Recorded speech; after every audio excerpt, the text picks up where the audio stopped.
Hello viewer, नमस्कार। आज जो है हम तुर्क आक्रमण में हम देखेंगे कि मोहम्मद गौरी का जो भारत के विरुद्ध अभियान था और उसमें जो है जो महत्वपूर्ण युद्ध भारतीय शासकों के साथ हुआ था, उन्हीं युद्धों का हम विवरण को देखेंगे। लेकिन उससे पहले जो है एक महत्वपूर्ण और एक महान भारत के दृष्टिकोण से शासक का जीवन परिचय भी देखेंगे। और महत्वपूर्ण युद्ध में मुख्य रूप से इस शासक का संबंधित रहा है, जिसमें तराइन का प्रथम युद्ध, तराइन का द्वितीय युद्ध, जहाँ से परीक्षा उपयोगी पॉइंट यहाँ से पूछे जाते हैं, उसी पे हम आज बात करेंगे। लेकिन इस युद्ध को होने से पहले या इस युद्ध को हम देखने से पहले, पढ़ाने से पहले हम इन महान शासकों का इतिहास को हम देखेंगे, क्योंकि हम तो विदेशी आक्रांताओं का हम तो जीवन परिचय देखे हैं, लेकिन अपने देश के महान योद्धाओं के भी हम कथा, उनके जीवन परिचय का बात करेंगे। ये जरूरी चीज़ें हैं। तो आइए हम इसमें पृथ्वीराज चौहान का एक लघु जीवन परिचय आप सभी को मैं बता रहा हूँ, और यहाँ से क्वेश्चन भी पूछे जाते हैं। तो चलिए हम पृथ्वीराज चौहान के इतिहास को जानें। देखिए साथियों, जब भारत पे तुर्क आक्रमण कर रहा था, तब जो है उसी समय की घटना है। इस महान शासक का भारत में भी उदय हुआ, इस महान शासक का नींव भारत में भी पड़ा। तो सबसे पहले हम कुछ तुर्क का इतिहास को देखते हैं, उसके बाद हम इस शासक को रिलेट करते हैं।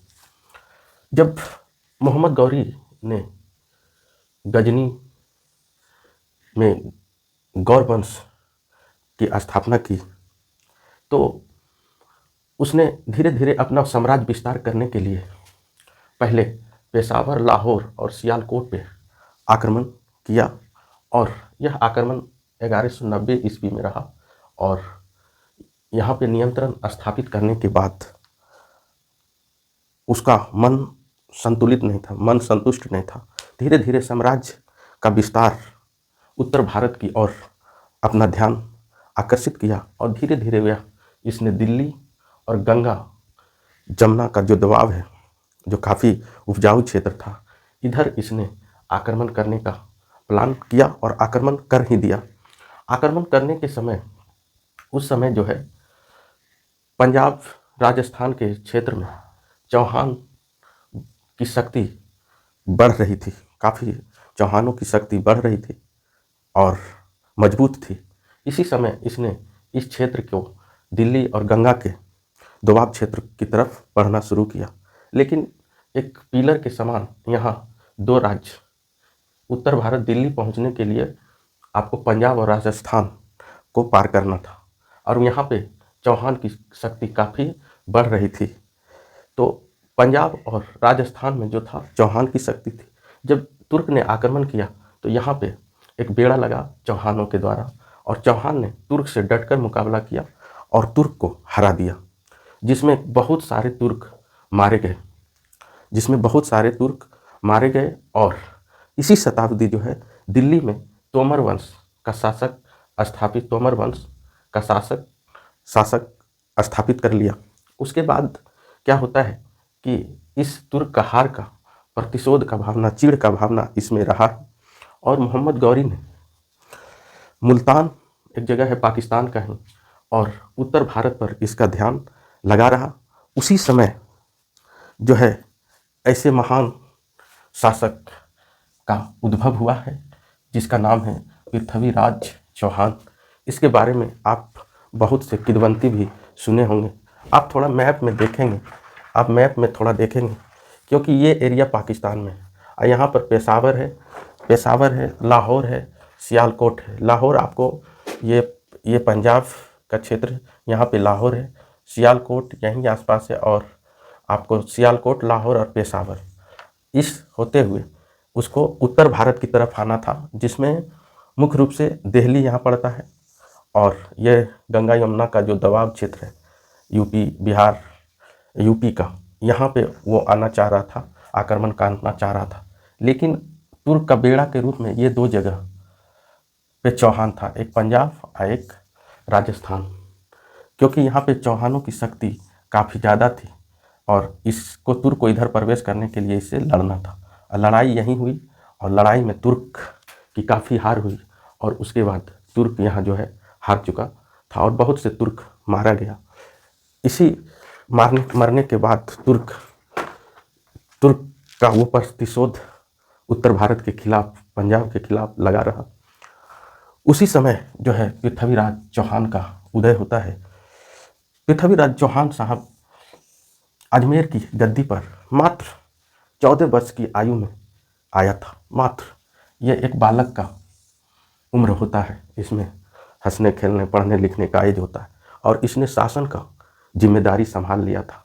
क्योंकि जब इतना कम उम्र में इसने ये जिम्मेदारियां ली थी तो इसमें काबिलियत होगी, तब इतने बड़े साम्राज्य को पे इसने 14 वर्ष की आयु में काबिज हुआ। आप इतिहास में इसे किशोर राजा के नाम से भी कह सकते हैं, किशोर राजा के नाम से भी इसे पुकार सकते हैं, तो कोई अतिशयोक्ति नहीं होगी। पृथ्वीराज के विषय में बहुत से जनश्रुतियाँ और कथाएं प्रचलित हैं। हम लोग को भी इस कथाओं को, इनकी वीरता की बखानों का हमारे दादाजी और बड़े बुजुर्ग सुनाते थे, आज भी सुनाते हैं इस कहानी का, पृथ्वीराज चौहान की। क्योंकि इस कहानी को हम जब तराइन का युद्ध पढ़ाएंगे, द्वितीय युद्ध, तो इनकी वीरता का बखान इनके गुरु चंद्रबरदाई के द्वारा जो किया गया है उसमें किया जाएगा। तो इनकी कहानी जनश्रुति और कथा मीन्स कहानी होता है। जनश्रुति मीन्स एक प्रकार का अफवाह है, उसका कोई प्रमाणिक जानकारी नहीं होती है, ये किदवंती होती है, कही गई बातें होती है, उसी के बारे में जनश्रुति कहा गया। मतलब पृथ्वीराज चौहान के बारे में बहुत सारे इस तरह की कथाएं प्रचलित हैं, गांव घर के बुजुर्ग भी इसको सुनाते हैं। पृथ्वीराज यानी किशोर राजा विजय को अपने जीवन में की जीवन वृत्ति के रूप में अपनाया। अपने पेशा, अपने जीवन में एक लक्ष्य रखा कि विजय, हार की बात नहीं, विजय की बात अपने जीवन वृत्ति में उतारा और अपनाया बा, और इसी के दिशा पे ये चलने की भरसक कोशिश की। इसने अपने सगे संबंधियों को विरोध को पहले समाप्त किया। पहला काम इसने, जब ये कम उम्र में आया तो इसके सगे संबंधी बहुत विरोध किए होंगे, क्योंकि इसे भी उम्र के इनके सदस्य होंगे। लेकिन पृथ्वीराज चौहान ने इस सगा संबंधियों का विरोध को समाप्त पहले किया।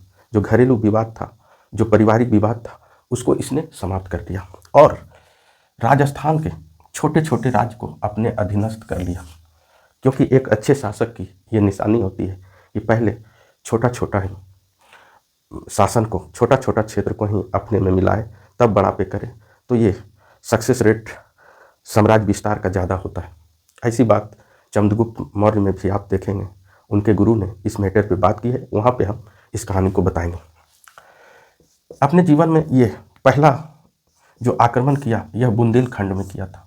वर्तमान में यूपी और एमपी का यह एरिया है, यूपी और एमपी का एरिया है। महोबा के निकट उस समय बुंदेलखंड में चंदेल राजा का शासन हुआ करता था। और जब पृथ्वीराज ने बुंदेलखंड पे आक्रमण किया, उस समय यहाँ के राजा चंदेल राजा हुआ करता था और महोबा के निकट एक युद्ध हुआ। युद्ध में तो चंदेल राजा पराजित हो चुका था, पराजित हो गया। लेकिन एक इसमें जानकारी की बात है, इसमें 2 वीर योद्धाओं की गाथा है, उसका भी जिक्र यहीं होता है इतिहास में।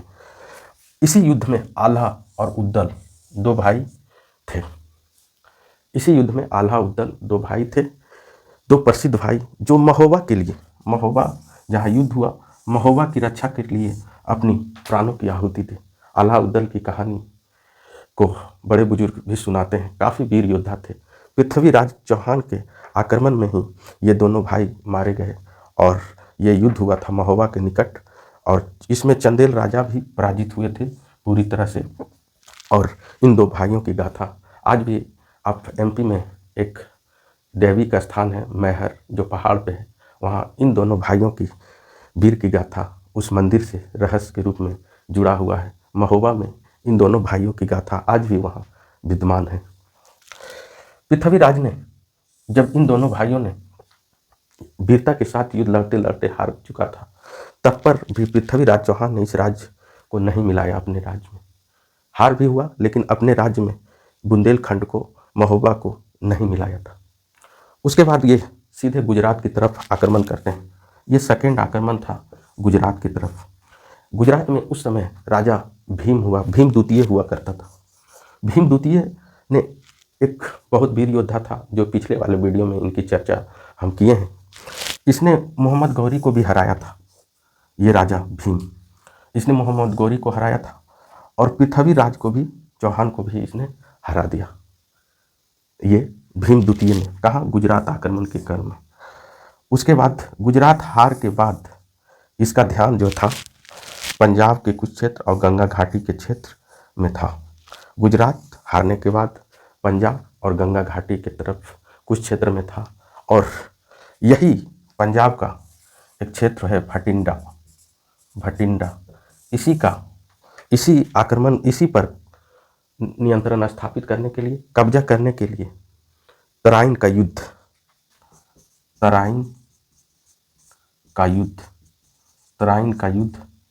का प्रथम युद्ध इसी भटिंडा को पे अधिकार जताने के लिए मोहम्मद गौरी और पृथ्वीराज चौहान के बीच हुआ।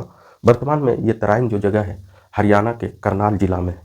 तो हम तराइन का युद्ध भी देखेंगे, लेकिन ये पहले आप पृथ्वीराज चौहान के इतिहास, इस जीवन परिचय को जरूर देखें और इसका थोड़ा सा आप स्क्रीनशॉट लें। Thank you so much, all the best.